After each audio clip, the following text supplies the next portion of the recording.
This is Greg Collins. I'm the director of the Center of Resilience at USAID. I had the opportunity to attend some of the NBER conference on poverty traps and asset accumulation.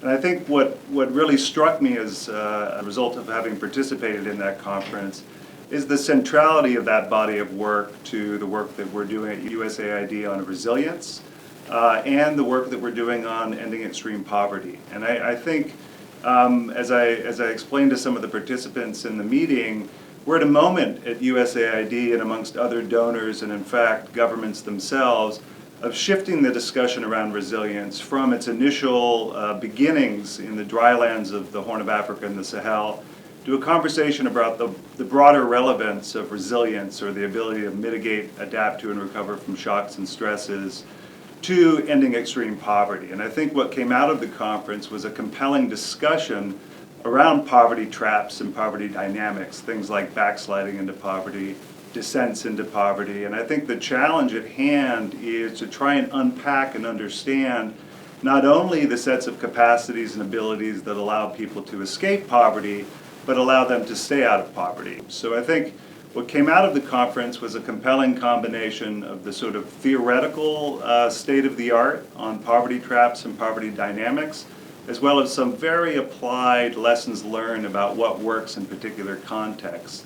And I think my central takeaway from the conference is not a single policy prescription, but rather a call to engage in the complexity around poverty dynamics. And I do think if we're not at a unique moment, where we are at a right moment in terms of donor appetite, in terms of host country government appetite, in terms of engaging in that complexity. And right now, we see this in places like Kenya, with the government of Kenya's ending drought emergencies, a comprehensive approach to address recurrent crisis and poverty in the drylands of the country that are building off some of the work that's come out of the poverty traps literature, including things like the research on index-based livestock insurance, as well as safety net programs. So I think it is a really compelling and relevant body of research.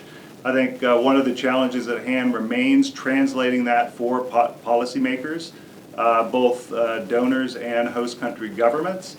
But I think there's a ripe opportunity here for collaboration and really making sure that the insights that this group is uncovering really do inform policy and programmatic action and investment in these countries. So I think in terms of our role as one of the major donors in this space is really aligning behind country-led efforts. And again, I can point to Kenya's ending drought emergencies. I can point to Ethiopia's investment in the productive safety net program, and even efforts emerging in the Sahel and Niger around the 3N, or Nigerians Nourish Nigerians initiative. And what these are broad, cross-sectoral, cross-ministerial investments and efforts to address the causes of recurrent crisis and to ensure that populations that historically have been repeatedly subject to recurrent crisis and repeatedly subject to large-scale humanitarian emergencies are actually put on a pathway out of poverty. And I think one of the challenges is shocks and stresses are not an anomaly in these contexts, they're permanent features. So again, I think this body of research that was discussed at the conference as a tremendous opportunity to inform that work. I think, again, one of the challenges remains unpacking what we mean by that set of abilities, both to escape poverty but remain out of poverty.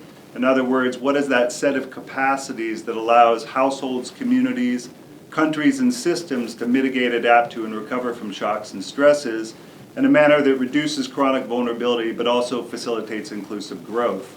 So, I'd like to see in the future a deeper collaboration in which we're more aggressively taking the findings that are coming out of this research and applying them in more real time to the investment decision making, both by USAID, but more centrally by governments themselves. Right now, those investments are partially informed by evidence, but partially informed by conventional wisdom. So I think we have a real opportunity here to bring empirical evidence to inform investment decision making.